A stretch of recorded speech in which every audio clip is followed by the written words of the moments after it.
What is going on, guys? Ambush Good here, bringing you guys my first gameplay commentary. In this gameplay, it is a 81 and 5 gameplay on Plaza Domination.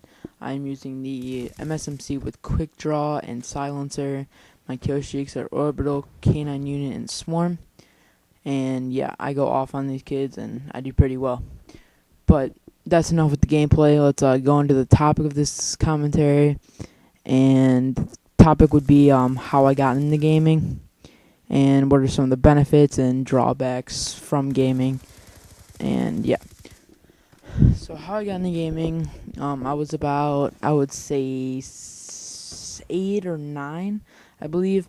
Just being a normal 8 or 9-year-old, watching TV, watching some Friday Night SmackDown, I believe, which is like wrestling, like fake wrestling, like all that acting and stuff. And my stepdad's 2 sons came over. At the time, I believe they were 18 and 14. And they said, do you play Xbox? And I was like, no, not much. I played sports and stuff. And my brother actually just got Xbox Live at the time. He played Halo 3 because that was the game up back then in like 2007, I believe. Yeah. And they're like, you play Xbox Live? And I was like, no, I just play sports and stuff. And they're like, all right, well, so they hooked me up with a Xbox Live account. My first gamer tag was RKO265, and ever since I started playing, then I fell in love with shooters. Halo 3 was obviously my first shooter, and I fell in love with it. I loved it. And then I'd say a couple months later, COD 4 came out, and the older brother got it, the one that was 18 at the time. He got it. He was playing, and I was like, "Oh, let's play some Halo." He's like, "No, I'm playing Call of Duty 4." And I was like, "Oh, what's that?" And he's like, "Oh, it's a shooter." And then I actually bought it one time, and that's when I fell in love with Call of Duty. It was just like love at first sight kind of type thing, which sounds nerdy-ish kind of, but yeah. I fell in love with it, and then after I got 10th Prestige 55, I kind of got bored of it, like pubs and stuff, and which then I had a clan, and they're like, yo, let's do some GB, and I was like, what's GB? And I was like, they're like, it's game battles, and I was like, what's that? And they're like, competitive gaming. I'm like, okay. So then when I started game battles, I wasn't the greatest, obviously. I was new, I was like a pub star, but that really started my love for competitive, because I'm a very competitive person. Everything I do, we could be playing checkers, and I'll call you bad at checkers just because I'm competitive like that, and I like trash talking. But there's a point at where you need to stop trash talking, which I've learned with a lot of people, and I've lost a lot of friends that way, obviously in gaming and all that. And I learned that there's a point where you need to stop with joking around and trash talking. There's time to be serious, which is in competitive gaming, which I do. And that's when I fell in love with competitive. And my first team, cause like I said, I was bad. It was like 127 on GB. We were awful. And then Call of Duty World at War, I played kind of played competitively, but I didn't like competitive in that game. Obviously no one did, because it didn't go circuit. And then MW2, I really started to kick in GB. I think I was starting to go top page and stuff like that, but I still wasn't the greatest. And then Black Ops, I played GB, I wasn't the greatest. MW3, I took off there. I was GB variant star basically on MW3. I was like a 2K, I was top page and all that good stuff. And then Black Ops 2, for the first 2 months, I was GB variant star, 2K, top page. And then I fell in love with variant, which is basically MOG now. And it's hard to play GB now because of like people just host boot for a free website. Like, really? Come on, guys. But then I played MOG, and ever since then, I've improved as a player a lot.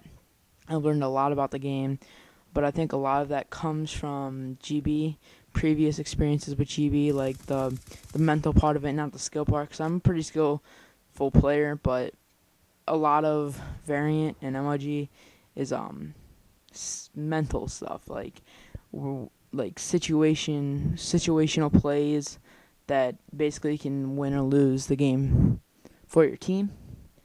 And I've learned that basically through GB. That actually helped me a lot.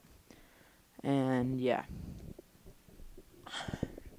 So some of the benefits of gaming for me, I've gained a lot of good friends, and like some people like I can't name anyone off the top of my head, maybe like Moneyball231. He's actually a pub star, but he was basically like my first fan kind of. He was actually, but he turned out to be a really good friend, and yeah. And then another benefit would be it gets my mind off a lot of things. I'm sure a lot of people don't know about me, but I know a couple of people I've told about what has happened to me basically in the past and all that. I'll just tell you.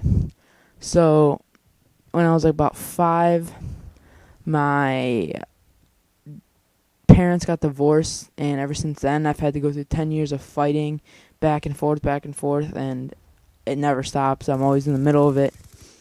And then I've been going through that for 10 years, and last year, 2012, in January, my dad had a heart attack, triple bypass surgery. It's a major heart surgery. And then in April, I think 2 months or 3 months later, I forgot when, 2 months later, he had a stroke, which luckily he survived. Strokes are very serious. People can die from those a lot, and actually, the doctors told him that he may never walk again. And the next day, obviously he was falling and stuff, but he said that he would walk again. He started walking, and now he's walking fine. He's still got, you can tell like something's wrong with him, but he did everything because he didn't want to be strained in a hospital and laying in a bed all the time. So he did what he had to do. And then in September, probably 2012 was probably the worst year of my life. September, my brother Jason died. He was a cop in a town near me. A drunk driver turned right in front of him and took his life. The thing that got me through that was gaming, baseball, and all the support I got from people because he was a cop. And it was overwhelming, the funeral. There was like over 1,000 people there, but it meant a lot and it helped me get through it. And of course, family and friends also helped too. And like I said, gaming got me through it and got my mind off things. And that's some of the benefits. Some of the drawbacks. Grades. My grades didn't slump too much, but I did put off a lot of homework. A lot of homework, which brought my grade down a little bit, but I still ended up with 3.83 this year and a 4.0 last year, or 3.7 last year. No, 3.4 last year, I believe. And then the year before that, I ended up with 4.0, but I did put a lot of homework back, which could have hurt my grade a lot. And that's the only really drawback I've got. Maybe some social, like, I'm not hanging out with a lot of people because I'm gaming. But lately I've been hanging out with friends because I've realized that gaming's something I want to do. Maybe for the rest of my life, maybe I'll try to do something like Nate Chat, which Nate Chat's a really inspirational person to me, gaming wise, and maybe I'll try to do something like them. But that's one of the drawbacks is grades and stuff, and social with friends in real life, turning down offers to hang out and stuff. But now I don't do that. But this video is coming to an end. I hope you guys enjoyed it. Like, comment, favorite, and follow me on Twitter. Ambush_HV, and thank you for watching. Alright, peace, guys.